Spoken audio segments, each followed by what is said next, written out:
Shalom, luar biasa Bapak Ibu Saudara sekalian.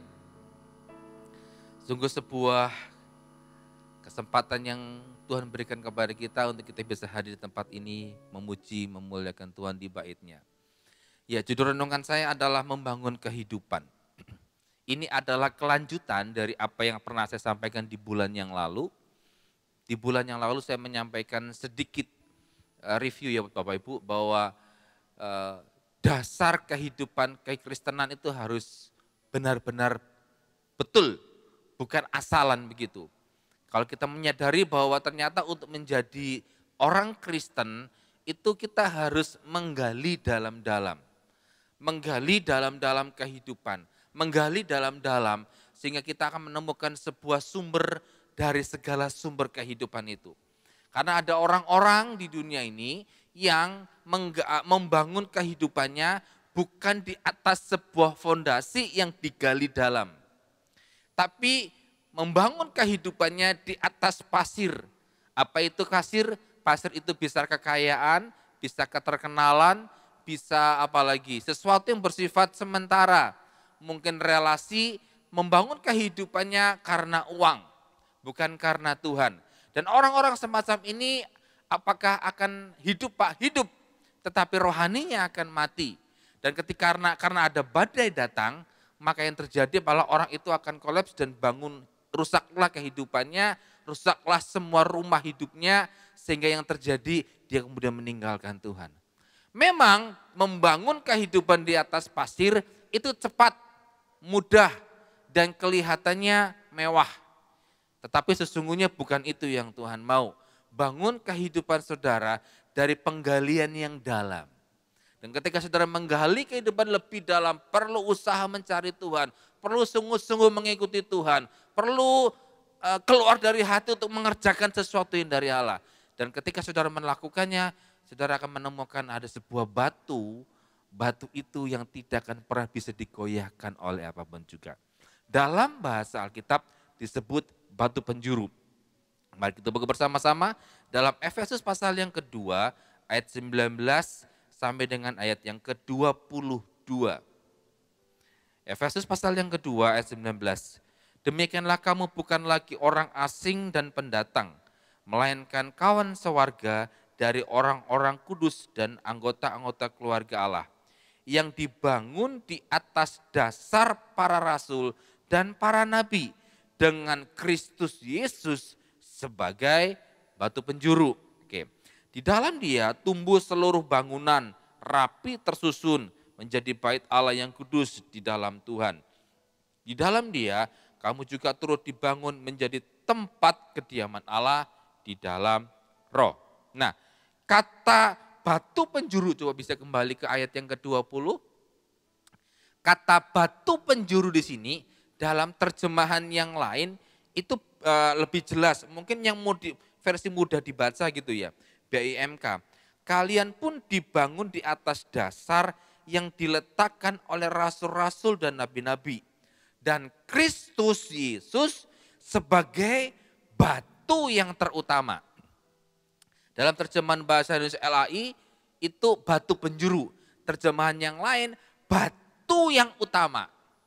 Jadi ternyata begini, ketika kita menggali dalam-dalam kehidupan kita perlu menggali lebih dalam-dalam, kita akan bertemu dengan sebuah, pakai tanda kutip, batu begitu ya. Itu ada sebuah gambaran dari Kristus, itu gambaran dari Tuhan Yesus. Bahwa ketika saudara menjadi orang Kristen yang bukan orang Kristen gampangan, bukan orang Kristen yang asal-asalan, orang Kristen yang berakar ke dalam, dan saudara akan berada di atas batu, yaitu Kristus sendiri. Jadi fondasinya selain dalam juga harus ada sebuah yang benar, yaitu batu yang utama. Bangun kehidupan saudara di atas batu itu, batu karang, bukan di atas yang lain, bukan di atas harga diri, bukan di atas uang atau di atas apapun juga. Tapi dasari hidup saudara menggali dalam dan di dalam batu penjuru itu, yaitu Yesus Kristus. Oke, step berikutnya. Setelah saudara menggali dalam dan kemudian membangunnya di atas batu yang adalah Yesus. Lalu bagaimana kita membangunnya? Nah, mari kita baca bersama-sama dalam Alkitab kita.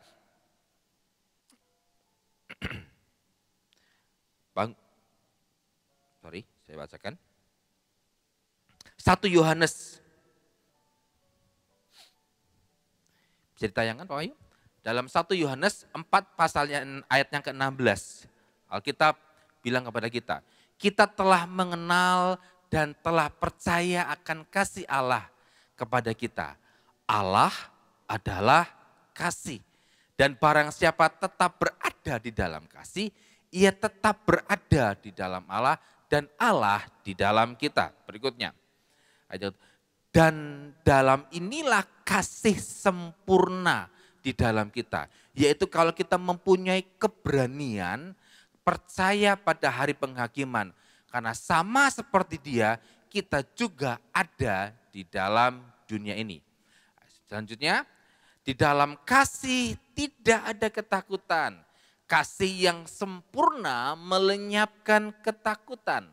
Sebab ketakutan mengandung hukuman dan barang siapa takut, ia tidak sempurna di dalam kasih. Nah, mari kita belajar saat ini Bapak Ibu, bahwa batu penjarunya kan namanya Yesus nih. Batunya kan ada nama Yesus. Lalu bagaimana sifat dari batu itu? Menurut 1 Yohanes tadi, Allah adalah kasih. Jadi ternyata bangunan kehidupan kita itu didasarkan dari bangunan yang adalah kasih. Nih, saya beritahu sebuah quote, sebuah kalimat yang dulu pernah Ibu Gembala juga sampaikan, bahwa kita memberikan apa yang kita punya, bukan apa yang kita tidak punya. Jadi kita akan memberikan kepada orang lain sesuatu yang kita punya. Kalau kita memberikan sesuatu kepada orang lain yang kita tidak punya, ada dua hal. Dia mencuri dari orang lain atau mungkin hal-hal yang sesuatu yang enggak benar begitulah. Tapi kalau kita punya sesuatu dalam diri kita akan bisa berikan kepada orang lain. Nah, Yesus batu penjuru itu adalah kasih. Jadi seharusnya orang Kristen kalau hidupnya berdasarkan batu, maka bangunannya itu adalah bangunan kasih. Karena jelas Alkitab memberikan kepada kita sebuah gambaran yang jelas. Bahwa Yohanes 3 ayat 16 bisa ditayangkan. Karena begitu besar kasih Allah akan dunia ini. Lihat, dasarnya itu sudah kasih. Bapa memberikan Yesus kepada kita itu karena kasih. Dan Yesus sendiri itu adalah kasih. Tuhan itu adalah kasih. Allah adalah kasih. Jadi seharusnya kalau saudara ngaku nih wong Kristen, aku wong Kristen Pak, cek lahir ceprot oe wis dadi Kristen, tapi bangunan yang dibangun di atasnya atas dasar kekerasan, atas dasar ambisi, atas dasar harga diri atau atas apa yang lainnya. Saya bertanya, saudara membangun apakah di dalam batu yang benar atau enggak? Seharusnya kalau saudara tahu Yesus Kristus adalah batu penjuru, batu yang terutama yang adalah sifatnya kasih, maka bangunan kehidupanmu pun akan dibangun dengan kasih. Tidak mungkin. Kenapa? Tadi ingat quote saya bilang begini, apa yang saya punya, saya akan bisa memberikan kepada orang lain apa yang saya punya. Nah, yang Yesus punya itu apa? Allah adalah kasih. Itu yang Yesus berikan kepada kita. Jadi bangunannya harus bangunan kasih. Bukan ambisi, bukan keinginan pribadi. Bukan. Harusnya adalah kasih. Dan ada sebuah kalimat, coba dikembali ke ayat 16 tadi, di 1 Yohanes. Sebuah kalimat bilang gini, tetap tinggal di dalam kasih. Karena ada beberapa orang yang di luar kasih. dia masih melayani. Dia masih beraktivitas secara pribadi, secara biasa. Dia masih melakukan berbagai macam kegiatan di rumah tangga, di toko, di kantor, dan lain sebagainya. Tapi kehilangan sesuatu yang ada, yang esensi, yaitu cinta. Apakah bisa? Bisa. Bisa banget. Wahyu pasal yang kedua. Wahyu pasal yang kedua, ayat yang keempat. Tetapi satu hal yang salah, kamu lihat, ini dan terjemahan itu. Oke. Wahyu 2 ayat 4, namun demikian aku mencela engkau karena engkau telah meninggalkan kasihmu yang semula. Oke, ini jemaat Efesus. Mari kita sedikit lihat, jemaat Efesus kan kehilangan kasih mula-mula. Pertanyaan saya, bagaimana kehilangan mula-mula yang dimiliki oleh jemaat Efesus itu bisa hilang? Apakah jemaat Efesus ini orangnya jahat-jahat? Apakah jemaat Efesus ini orangnya istilah pakai tanda kutip welek banget? Ternyata tidak. Coba ayat yang kedua mulai. Wahyu 2 ayat 2. Aku tahu segala pekerjaanmu, baik jeripayahmu maupun ketekunanmu. Jeripayah, tekun, itu jemaat Efesus. Aku tahu bahwa engkau tidak dapat sabar terhadap orang-orang jahat, bahwa engkau telah mencobai mereka yang menyebut dirinya rasul.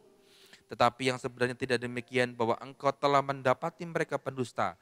Lihat, mereka bukan orang sembarangan, mereka bisa tahu, iki wong Kristen tenanan, iki cuma pendusta, ini pembohong. Itu bukan orang Kristen biasa loh itu. Dia bisa mengetahui mana hamba Tuhan yang tenanan, mana yang pendusta. Itu bukan orang Kristen biasa. Mereka tahu. Selanjutnya, dan engkau tetap sabar dan menderita oleh karena namaku. Lihat, mereka sabar. Dicela, dinyek dadi wong Kristen, sesuk kowe nek mati dipenteng. Sesuk nek kowe mati rene sing gelem makamke kowe, rene sing gelem ngubur. Tapi dia tetap tekun. Enggak, aku tetap Yesus.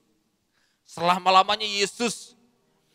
Kemudian, dan karena aku dan engkau tidak mengenal lelah, tetap jadi orang yang tidak mengenal lelah. Benar nih, tenanan. Tapi ayat yang keempat, namun demikian aku mencela engkau, karena engkau telah meninggalkan kasihmu yang semula. Saudara masih bisa beraktivitas, saudara masih bisa jadi seperti orang baik, saudara masih bisa tekun, rajin ke ibadah, sore ini datang ibadah, sore ini datang dari rumahnya masing-masing, yang siap-siap pakai parfum cerot, wangi ke gereja, masih bisa melakukan semua aktivitas rohani. Tapi dia sudah kehilangan yang semula. Nah, seharusnya Bapak Ibu, aktivitas rohani itu lahir dari hati kita. Kalau seandainya saya kan hidup di gereja nih. Setiap saat waktunya hidupnya kan di gereja. Jadi kalau saudara bilang, wah orang yang hidup di gereja itu aktivitas rohani banyak ya. Iya banyak. Andai kata sorga itu ditentukan dari seberapa banyak orang yang melakukan aktivitas rohani. Aku, wong nomor 1 nang gereja dengan teman-teman full timer. Mergone apa? Sebendino nang gereja, mangan nang gereja, nguyuh nang gereja. Semuanya di gereja. Aktivitas rohani di gereja. Tapi apakah kerohanian seseorang itu didasarkan atas aktivitas rohani? Tidak. Tapi bagaimana hatinya itu tetap mengasihi. Makanya untuk tetap tinggal di dalam kasih itu enggak sembarangan. Kudu tenanan. Untuk tetap berada di dalam Tuhan. Jadi rajin kita enggak pas meh Desember tok. Enggak meh Natal lagi rajin. Enggak. Lagi cedak-cedak ben opo? Ben entuk souvenir, Pak. Aku teko nang gereja. Nanti kalau mulai Januari mode apa namanya? Slip dimulai. nanti ketika mau November mode on dinyalakan gitu. Rajin, bukan. Orang yang tetap tinggal di dalam kasih, itu dia tuh cuma memelihara hidupnya. Loh gini loh Bapak Ibu, 12 murid Tuhan Yesus. Mereka tuh tinggal dalam lingkungan Yesus.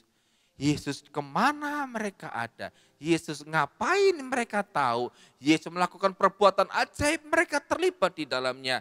Bahkan Yesus ngajarin mereka bagaimana punya iman percaya untuk melakukan tanda-tanda ajaib. Gitu aja loh ya. Masih ada satu orang sing gagal. Yudas Iskariot. Itu loh, 12 orang tuh di lingkungan Yesus. Kemana-mana dengan Yesus, itu aja masih ada yang gagal.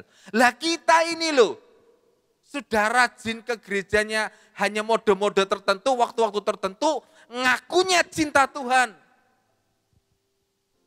Makanya Alkitab itu jelas bilang ini, jika engkau di dalam aku, dan jika engkau di dalam aku, dan firmanku di dalammu, itu dua hal yang berbeda. Kita ngaku-ngakunya cinta Tuhan. Aku cinta Tuhan Pak, tetapi firmannya tidak ada dalam hidupmu. Nonsen, tidak bisa. Karena pengakuan cinta kita kepada Allah, itu bisa jadi karena sebuah maksud-maksud tertentu. Sebuah cerminan dalam kehidupan kita Bapak Ibu. Jika saudara melakukan aktivitas, pekerjaan, pelayanan, itu hanya sekedar sebuah kewajiban. Maka hasilnya saudara akan satu titik capek dan lelah. Dan pada saat itu maka kita akan berkata, aku minta hakku. Kenapa? Karena aku sudah melakukan kewajibanku. Tuhan, aku wis nang gereja, aku wis sembahyang, aku wis maca Alkitab. Saiki Tuhan, berkati aku punya hak untuk diberkati. Pokoknya jalan keluarnya harus seperti ini. Nah, lihat, karena apa? Saudara melakukannya berdasarkan kewajiban.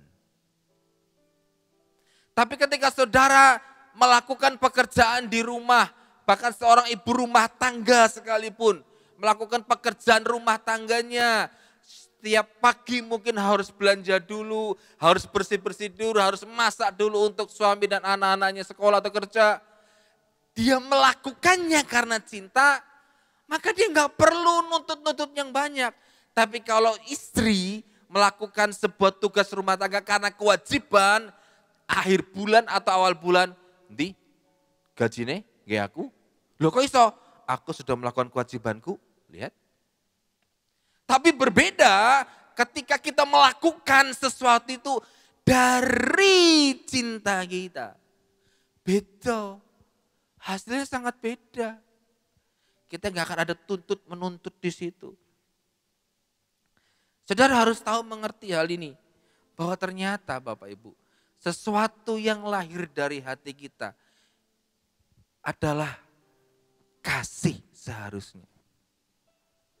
2-3 minggu berturut dengan hari ini, hamba Allah yang berdiri di mimbar ini bicara masalah kasih. Dan itu memang benar. Yesus itu loh batu penjuru dan sifatnya Yesus adalah kasih. Jadi lakukan segala sesuatu itu karena kasih, bukan karena kewajiban, bukan. Nanti kalau saudara melakukan karena sebuah kewajiban, saudara pasti akan menuntut namanya hak. Enggak begitu.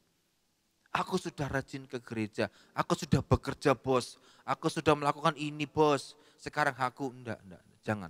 Mari kita meningkatkan hidup kita dalam sebuah pengertian dan peningkatan rohani.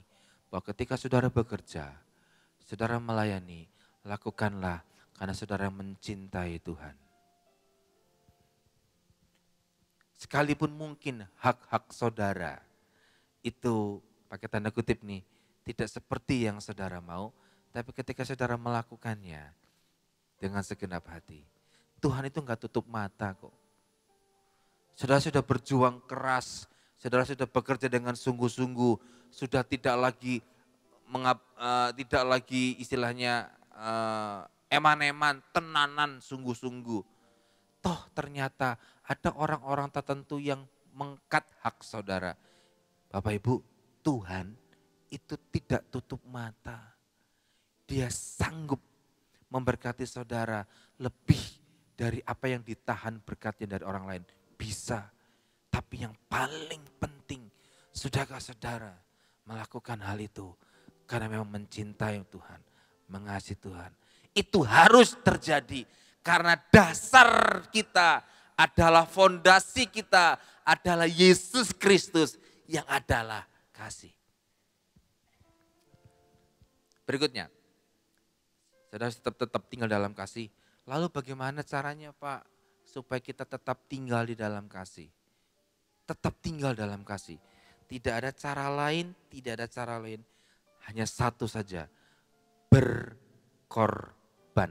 Oke, sekarang coba tengok kanan kiri, katakan berkorban. Ayo sampaikan berkorban. Ini, perwujudan kasih Tuhan itu korban. Alkitab dari perjanjian lama sampai dengan perjanjian baru, Kejadian sampai dengan kitab Wahyu, orang-orang yang tercatat di sini adalah orang-orang yang berkorban. Ketika sesuatu pekerjaan, pelayanan, itu mungkin bisa dikerjakan orang lain. Tapi yang membedakan itu korban. Begini, Nuh, Daud, Yosua, Paulus, Salomo, Yesus, itu adalah orang-orang yang mau berkorban. Nuh berkorbannya di mana? Nuh itu membuat bahtera dalam jangka waktu yang cukup panjang. Bertahun-tahun. Kenapa bertahun-tahun? Pada waktu itu belum pernah ada orang yang membuat bahtera. Tuhan sudah ngasih ukurannya sekian. Dan pada waktu itu belum ada yang cukup mumpuni dan cepat untuk menebang sebuah pohon. Ada enggak? Ada. Tapi tidak seperti modern sekarang. Jadi Nuh dan keluarganya membangun di atas sebuah gunung bahtera. Dan saya beritahu pengorbanannya begini, bukan cuma sekedar tenaga. Bukan, tapi dia harus bertahan di tengah cemoohan orang lain. Hei, Nuh ki wong edan.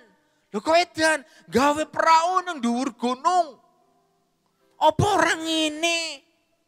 Sopo sih mau menurunkan dada. Dan tercaan banyak orang itu dia alami bertahun-tahun. Tapi dia tetap melakukannya. Daud dalam perjalanannya memindahkan tabut Allah menuju ke Yerusalem. Di tengah jalan sebuah peristiwa mampir di rumah Obed Edom. Tapi setelah itu Daud mempersembahkan ratusan kambing domba. Menari-nari bak orang-orang yang seperti gila begitu. Makanya istrinya Daud bilang begini, kamu ini nari kayak orang edan. Itu korban. Salomo membangun bait suci dengan lapisan-lapisan yang sangat luar biasa. Presisi dan isinya tuh emas semuanya. Yesus Kristus, dia mati di kayu salib, itu korban. Paulus itu, saya bilang ini luar biasa nih, dia puasa. Oh bagus Pak, enggak, dia puasa karena terpaksa. Enggak punya duit, dia terpaksa. Dia mau mati, dia tenggelam, dia dipagut ular, dia dipenjarakan, dia berkorban. Jadi kalau saudara mencintai pasanganmu, saudara mencintai suami, mencintai istri, tapi tidak mau berkorban. Saya bertanya, kamu cinta atau cuma memanfaatkan? Kan itu. Saya pernah khotbah di FOG. Lagi nih, kenapa kamu mencintai? Ya karena dia orangnya baik Pak, pengertian. Dia ngantarin saya ke gereja, dia membantu saya bikin PR, dia menjemput saya sekolah, ngantar pulang sekolah, nah gitu. Loh, berarti kan pacarmu dimanfaatkan kamu. Berarti kalau tiba-tiba dia tidak mau ngantar kamu sekolah, dia tidak baik, apa kamu tidak cinta? Berarti kamu sedang memanfaatkan orang itu. Orang yang mencintai itu pasti berkorban. Jadi berbahagialah ketika ada suami yang berkorban untuk istrinya. Ada keluarga yang berkorban untuk anaknya. Ada istri yang berkorban sekuat tenaga untuk merawat suaminya yang sakit mungkin. Enggak apa-apa, itu cinta. Itu cinta. Makanya dalam sebuah istilah, dalam korban itu namanya beyond human. Melebihi sifat kemanusiaan. Apa itu beyond human atau melebihi sifat kemanusiaan? Begini, jika ada anak SMA, kelas 1 SMA, kelas 1 SMA itu kelas berapa? 9, 10. Kelas 10 itu mengerjakan matematika anak kelas 3 SD. Dengan sangat cepat dan sangat mudah, itu bukan beyond human, itu memang sudah yang ngerjain pekerjaan kecil pasti bisa lah. Misalkan anak saya perempuan, sekarang kelas 7, suruh ngangkat semen 25 kilo, 50 kilo, ya enggak bisa. Enggak bisa, karena memang tidak bisa, ya memang enggak bisa karena umurnya dan tenaganya enggak bisa. Tapi kalau misalkan saya mengangkat barang 1 kilo, wah kayaknya tenanan iso, ya itu wajar. Itu bukan beyond human, itu bukan berkorban. Saudara bisa kok melakukannya. Tapi ketika saudara itu berada dalam satu titik, misalkan kelemahan nih, contoh. Saudara orang yang temperamental. Saudara orangnya suka cepat marah nih gitu, emosian begitu. Nah tiba-tiba ada orang lain yang menyakiti saudara. Karena saudara tipenya orang yang temperamental, suka emosi, pengen bales. Pengen tak bales. Tapi saudara berkata, Tuhan aku pengen bales Tuhan. Tapi saudara putuskan, aku enggak mau bales. Itu korban. Yang paling sakit hati bagi saya, atau bagi saudara ya, adalah ketika saya disakiti oleh orang lain.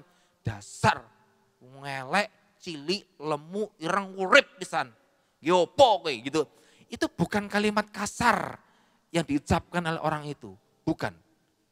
Yang paling saya menahan sakit adalah gini. Aku bisa membalas lebih kejam dari apa yang dia lakukan. Tapi aku memilih untuk tidak melakukannya. Nahan emosi ben tidak balas itu lebih berat dibandingkan balas. Umpamanya saya dipukul orang, saya balas pukul jepret. Begitu kan puas. Rasanya kayak plong ngono kan. Tapi ketika kita dipukul orang lain, gitu kan. Kita menahan dan tidak membalasnya, itu korban. Itu korban. Saudara nggak punya banyak uang, tapi tiba-tiba Tuhan bilang gini, kasih ke orang lain, kasih buat pelayanan, kasih ke gereja, walaupun tidak banyak, itu korban. Beyond human, melebihi dari kemanusiaan kita. Jika saudara punya nilai 6, tapi hasil kerja keras, itu lebih baik. Anak saya waktu yang besar, waktu pertama kali pindah dari Kendari ke Blora, masuk ke SMP. Pagi-pagi bangun tidur, dia nangis geru-geru. Mama, saya tanya, lo kenapa? Dia cerita, aku sudah semalaman ini belajar, tapi aku enggak mudeng. Pelajaran apa? Bahasa Jawa. Ya iyalah, di Kendari kelas 1 sampai kelas 6 kan enggak ada bahasa Jawa. Iya kan? Masuk SMP tempat ini ada pelajaran bahasa Jawa. Lah orang muda lah wajar. Ini nanti ujian semester, Pak. Aku tuh sudah baca ceritanya. Sudah tak baca. Bisa enggak mudeng. Bingung. Saya dengan istri bilangin, sudahlah. Jalani aja.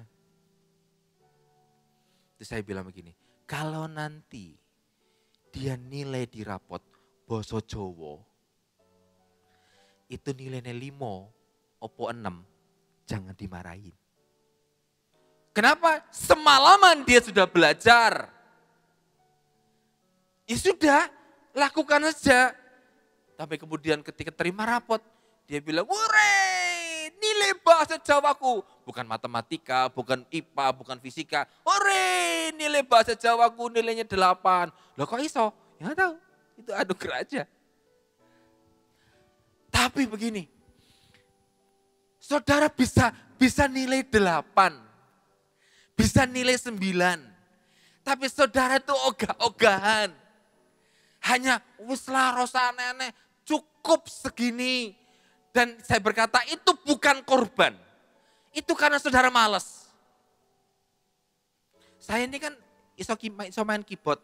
Tapi iso-isonan, wong otodidak. Biar main keyboard itu mergone pemain keyboard gereja ki entah tiba-tiba pergi, saya pakai tanda kutip dipaksa ngerti keyboard, dipaksa. Ya belajar-belajar aja dari orang lain. Ya iso-isonan ngono, nek main keyboard ya gitu-gitu tok, nggak ada perkembangan. Jadi tapi ketika saya melakukan itu dengan segenap hati saya, hasilnya mungkin di pendengaran orang lain tidak baik, iso ora apa-apa, yang penting aku sudah melakukannya. Nah, berbeda dengan orang yang sebetulnya dia bisa main bagus, tapi ogah-ogahan. Cukuplah begini, itu bukan korban, itu malas. Saudara begini, aku saja nih iso kerja, lebih apik kok gini. Tapi kalau sudah merasa cukup, usah ngopo aneh-aneh, itu malas. Lakukan sesuatu kalau saudara mengasihi Tuhan, lakukan pekerjaanmu beyond human, lebih dari itu. Beberapa kali loh, kalau ibu gembala, "Pade bikinkan PPT," "Ya Bu," gawe. Di tengah-tengah jalan, kok elek ya? Padahal saya tuh sudah menghabiskan waktu hampir 2 jam bikin PPT. Aku kok enggak puas ya? Aku ndelok jam. Nek aku ulangi dari nol, cek iso sih, walaupun lembur ora apa-apa. Saya ulangi Bapak Ibu. Saya ulangi. Walaupun mungkin hasilnya tidak semegah, semewah yang lain, tapi at least I try my best. Saya melakukan yang terbaik. Gitu. Saya mau berkorban untuk apa yang bisa saya lakukan. Jadi kalau saudara mencintai Tuhan, saya tanya, korban apa yang sudah saudara lakukan? Untuk sesamamu, untuk suamimu, untuk istrimu, untuk anak-anakmu, untuk orang-orang yang ada di dekat saudara. Tapi ketika saudara sudah berkata, aku sudah tenanan, aku sudah sungguh-sungguh, aku sudah melakukan yang terbaik buat pegawaiku, buat tokoku, buat istriku, buat suamiku, buat anak-anakku. Saya hanya berkata kepada saudara, lakukanlah terus.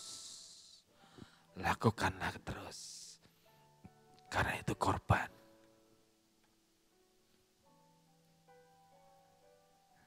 Ada orang-orang tertentu di sini yang mendekorasi segala sesuatu di sini itu sampai enggak kerja beberapa hari, saya tahu dia berkorban. Dia sedang membangun sebuah kehidupan karena dia cinta Allah.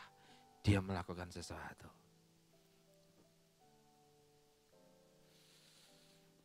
Jadi saya bertanya kepada saudara, seberapa dalam cintamu? Seberapa besar rasa cintamu kepada Allah? Apakah hidupmu didasarkan atas kasih? Ya Pak, cirinya sederhana. Seberapa besar pengorbanan yang saudara buat lakukan untuk orang-orang yang ada di sekitar saudara. Untuk apa yang saudara percayakan, yang Tuhan percayakan kepada kehidupanmu. Di pekerjaanmu, di rumah tanggamu. Jika saudara sudah melakukan dengan yang terbaik, yang sudah saudara totalitas, wis tak iso-isoku, aku tetap mengerjakan ini. Saya tahu, saudara sedang berjuang dan berkorban. Dan atas dasar itulah berarti bangunan hidup saudara kokoh berdiri. Berikutnya yang kedua. Kalau yang tadi pertama adalah hidup dalam kasih Tuhan. Karena Allah adalah kasih. Yang kedua begini, genapi semua tujuan hidup saudara. Seorang pekerja, seorang pengusaha, seorang pelayan toko, seorang guru, seorang bisnismen, seorang dosen, seorang dokter, ada seorang polisi, ibu rumah tangga, itu dalam kehidupannya itu ada tujuan ilahi. Kenapa saudara menjadi seorang dokter? Ada tujuan Tuhan. Kenapa saudara menjadi seorang pengusaha? Itu ada tujuan ilahinya. Kenapa saudara menjadi seorang ibu rumah tangga nggak bekerja seperti yang lain? Itu ada tujuan ilahinya. Nah, seperti saya, kenapa saya seorang full timer? Ada tujuan ilahinya. Dan yang paling utama adalah begini, sudahkah saudara tahu tujuan ilahi dalam kehidupanmu? Dan kemudian menggenapi tujuan itu. Gimana caranya Pak? Ayo kita buka bersama-sama. Mazmur pasal yang ke-139.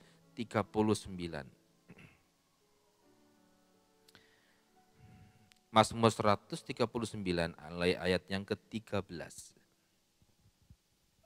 Sebab engkaulah yang membentuk buah pinggangku, menenun aku dalam kandungan ibuku. Aku bersyukur kepadamu oleh karena kejadianku dahsyat dan ajaib. Ajaib apa yang kau buat dan jiwaku benar-benar menyadarinya. Tulang-tulangku tidak terlindung bagimu ketika aku dijadikan di tempat yang tersembunyi dan aku direkam di bagian-bagian bumi yang paling bawah. Matamu melihat selagi aku bakal anak, dalam kitabmu semuanya tertulis hari-hari yang akan dibentuk sebelum ada satupun daripadanya. Oke.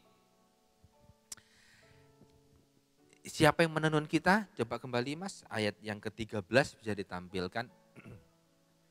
Sebab engkaulah yang membentuk buah pinggangku, menenun aku dalam kandungan ibuku. Gini, sederhananya gini, gampangnya gini. Ngeten nggih Mbah, gampelnya ngeten nggih. Ketika kita ini hadir di dunia melalui kandungan ibu kita, itu karena Tuhan yang menentukan. Yohane usahane orang tua Dewi ada sih, tapi menentuan saudara ada dalam kandungan orang tua itu karena Tuhan. Bukan karena yang lain. Ada usaha dari manusianya pasti ada, tapi penentuan janin itu di dalam kandungan ibu kita itu karena Tuhan. Dan kemudian di dalam janin itulah Tuhan mulai menenun, mulai membentuk. Jadi dengan kata lain sederhananya begini, kita ada di dunia itu karena Tuhan. Oke? Loh Pak, itu bagaimana mereka yang diperkosa begitu sampai hamil? Ya saya berkata atas penentuan Tuhan dan ada sebuah rencana yang besar untuk orang itu atau untuk anak itu ada di dunia. Intinya apapun itu keberadaan seorang janin dalam kandungan ibu itu karena Tuhan. Apapun alasannya. Tuhan yang menentukan supaya ada di sana. Tadi Alkitab, Tuhan yang menentukan dan menenun kita. Dan yang lebih dahsyat begini, ayat yang ke-16. Coba diterjemahkan dalam bahasa sehari-hari, bisa ditayangkan. Ayat 16, ayat yang ke-16. Engkau melihat aku waktu aku masih dalam kandungan. Oke. Semuanya tercatat dalam bukumu. Hari-harinya sudah ditentukan sebelum satu pun mulai. Saya ulangi kalimatnya begini. Engkau melihat aku waktu aku masih dalam kandungan. Semuanya tercatat dalam buku. Oke? Berarti saudara, setiap saudara itu ada bukunya masing-masing. Nama buku saya adalah Wahyu Jatmiko. Loh kok Wahyu Jatmiko Pak? Nama asli saya itu Wahyu Jatmiko Bapak Ibu. Kenapa jadi adik? Itu nanti topik lain dibahas. Hari-harinya sudah ditentukan sebelum satu pun dimulai. Oke, jadi ketika kita ada di kandungan ibu kita, Tuhan itu sudah punya buku. Plek jenenge iki Wahyu Jatmiko, tapi saya sudah diceluk ade, ngono aja ditentukan. Dan nanti di tahun yang kesekian dia akan begini, nanti di tahun yang kesekian dia akan begini, nanti yang terjadi akan begini. Itu sudah dicatat Jadi otomatis begini, sebetulnya kita adalah sudah ada dalam rencana Tuhan dari sejak kandungan. Terus apa hubungannya dengan tujuan hidup begini? Ada orang-orang yang sekarang tidak tahu tujuan hidupnya. Gimana cara taunya? Sederhana, tanya kepada Tuhan yang bikin. Tanya kepada Tuhan, Sang Pencipta itu, yang menentukan kita ada di kandungan ibu kita. Mestinya tanya Tuhan. Aku jadi pengusaha, apa Tuhan? Kalau aku jadi pengusaha, apa yang harus aku lakukan? Itu mesti tanya. Saya seorang full timer, apa yang harus saya lakukan? Seorang full timer untuk menggenapi tujuan Tuhan. Karena sebetulnya itu sudah tercatat. Nah kadang-kadang ini loh, bukan Tuhan itu kemudian tidak menggenapi yang dicatatnya, enggak. Kitanya yang lari.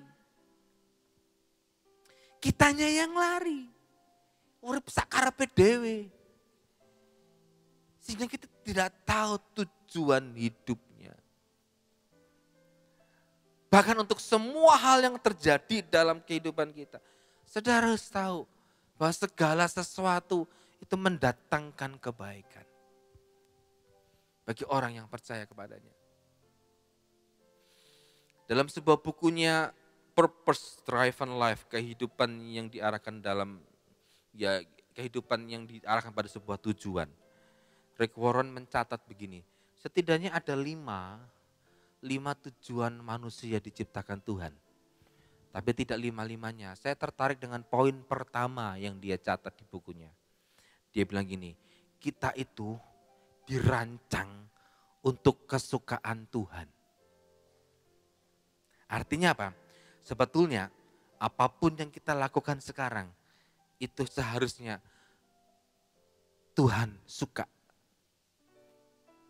Atau kalau saya boleh balik begini, saya bertanya, apakah yang saya lakukan sekarang Tuhan sudah menyukainya? Dan ketika kita mengerti, oh ternyata aku ini jadi pengusaha itu karena ini. Karena itu. Karena ini dan aku harus melakukan ini, melakukan itu. Percayalah, saudara sedang membangun kehidupanmu kepada sesuatu yang lebih baik lagi. Kenali tujuan saudara. Carane piye Pak? Sembayango. Berdoalah kepada siapa? Kepada Tuhan. Kenapa harus berdoa? Karena Tuhan yang menciptakan kita dari sejak kandungan. Hari-harinya itu sudah ditentukan Tuhan. Nanti itu kamu begini, nanti itu begitu. Harusnya saya bertanya kepada diri saya. Tuhan, hari tanggal berapa? Hari ini 11 Desember 2022. Apakah hari ini itu seperti yang Tuhan inginkan, yang tercatat sebelum aku lahir? Saya harus bertanya demikian. Seharusnya kita harus berkata kepada diri kita, ampuni aku Tuhan. Kalau sebetulnya harusnya aku berada di kilometer 10 di depan. Tapi karena aku ini bawel, aku sakarepe dhewe, aku seperti jalan di tempat. Rai sopo-opo, padahal seharusnya aku bisa berlari lebih kencang. Seharusnya aku bisa lebih maksimal. Seharusnya aku bisa mengerjakan lebih banyak. Tapi kadang-kadang karena aku mementingkan egoku, aku hidup semauku sendiri. Aku merasa stagnasi itu datang kepadaku. Mulai hari ini, tanya kepada Allah, apakah hari ini adalah waktu yang memang Tuhan mau kita ada di dalamnya, atau mungkin kita telah jauh melenceng dan belum ada kata terlambat untuk tetap kita berada dalam naungan Tuhan. Saya panggil worship leader dan singer, pemain musik. Saya tutup dengan sebuah kisah. Ada teman saya, seorang pimpinan perusahaan tertentu di Indonesia cukup terkenal. Dia ada di kota Makassar. Di kota Makassar areanya itu sangat luar biasa karena Sulawesi Selatan itu lebih maju dibandingkan Sulawesi Tenggara. Kota Makassar itu kayak Semarang tapi lebih gede lagi lah, begitulah. Jadi ya hampir sama sih Semarang dengan Makassar, hampir sama begitu. Nah, tapi karena area kerja itu luas, karena dia pimpinan wilayah Sulawesi Selatan, dia punya job yang sangat banyak, anak buah banyak, otomatis pakai tanda kutip gajinya lebih besar. Bukan cuma gaji lebih besar, ceperannya pun banyak, kan gitu. Nah, tiba-tiba entah bagaimana latar belakangnya saya kurang paham, dia ditempatkan dilempar ke kota Kendari. Kota Kendari itu awal zaman dulu itu di ibu kota provinsi tapi kecil begitu loh, kecil banget gitu loh. Dengan Purwodadi mungkin dulu lebih besar Purwodadi mungkin dulu ya. Sekarang lebih besar karena perkembangan begitu. Nah, dia protes kepada pimpinannya. Loh, kenapa aku dilempar ke Kendari begitu? Perusahaan begini, kalau kamu nggak mau saya lempar ke Kendari, yaudah kamu keluar dari perusahaan ini. Gitu. Lalu dia berangkat ke Kendari dengan jengkel, dengan marah gitu kan. Dan ketika tahun-tahun pertama dia ada di Kendari, dia berontak, bukan berontak, ya protes gitu. Kenapa? Di Makassar dia biasa dugem. Setiap kali dapat objekan, dapat orderan, dia masuk diskotik, nonton film, top pub dan sebagainya. Minum lah biasalah, hangout sama teman-temannya. Nah di Kendari kan lebih sepi begitu. Dia mau hangout kemana, nggak ada teman, dia mulai protes. Jadi dia berkata, aku ini dibuang Tuhan kali ya. Tapi seiring berjalannya waktu, 2 tahun, 3 tahun, 4 tahun. Tiba-tiba dia datang kepada saya begini, Pak, saya bersyukur loh Pak, saya dibuang ke Kendari. Loh, kenapa? Dulu Pak, kalau saya nggak dibuang ke Kendari, hilang hidup saya, hancur keluarga saya. Betulan. Dan saya di kota besar itu minum minuman keras, main perempuan dan lain sebagainya. Istri nggak diabaikan. Masuk ke dalam kota kecil yang tidak sebesar kota besar. Setiap hari harus bertemu dengan istri, pakai tanda kutip, mau nggak mau berkomunikasi dengan istri, mau nggak mau ke gereja, mau nggak mau harus mengikuti pelayanan. Dan itu ternyata membuat sebuah pertumbuhan rohaninya. Dan dia bilang begini, saya bersyukur saya dibuang Tuhan ke Kendari supaya Tuhan memulihkan saya dan keluarganya. Lihat dalam sebuah waktu tertentu, kadang-kadang Tuhan mengizinkan sesuatu tidak baik datang menimpa saudara. Bukan Tuhan jahat, bukan Tuhan tidak baik, tapi Tuhan sedang membawa kita. Ini loh tujuanmu ki ben kowe ki pulih. Tujuannya supaya kamu melakukan ini. Kadang kita dibenturkan dengan sebuah tembok yang tebal dan tinggi.